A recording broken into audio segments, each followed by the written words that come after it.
last Thursday, we woke up to snow. Who could forget this? You see the pictures here, and temperatures below freezing. This is what the apple trees at Beasley's Orchard in Danville looked like that morning.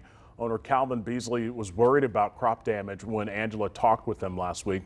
By now, he's had time to inspect the trees carefully, and the news isn't good. Calvin is joining me live again from Danville with an update. Calvin, we were talking with you in the commercial break. The damage is severe. What percentage of crop do you expect to lose? Yeah, so on the apple trees, we're looking at anywhere from about 90 to 95% loss. Still a little too early to pin that down exactly. We're hopeful that some of the periphery buds that hadn't quite opened yet, they might be able to pull through and set some kind of fruit for us. The good news on the strawberries is that they look great. So we spent the day before that freeze event covering them with straw, and so far we're finding minimal damage on the strawberries. Last year you went literally through the same thing with your apple orchard. How bad was it then? Yeah, so as far as the loss that we're looking at, it's pretty similar.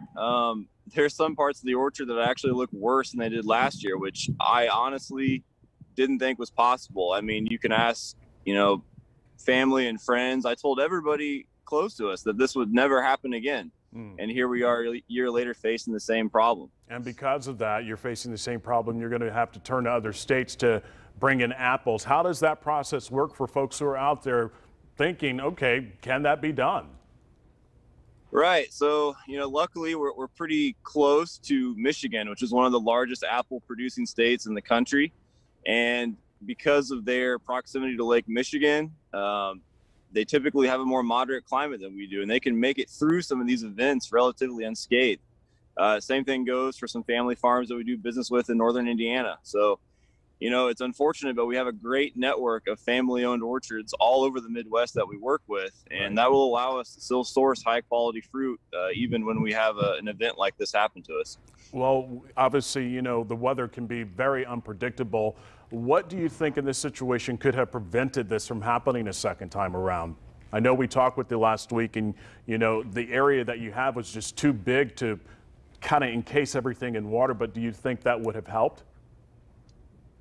I mean, if we had the capability to do that, I certainly think it would have helped. We thought the snow was going to help us. And now that we've had some more time to kind of process, what happened that night, we think that the snow was actually a major factor in the severity of the loss. We think that the snow trapped heat from radiating up from the ground.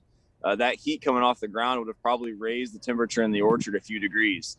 Gotcha. But we are looking into more mitigation strategies. Obviously, this is something now that we're going to have to probably deal with year in and year out, and we're hoping to come up with some, practical solutions for the future.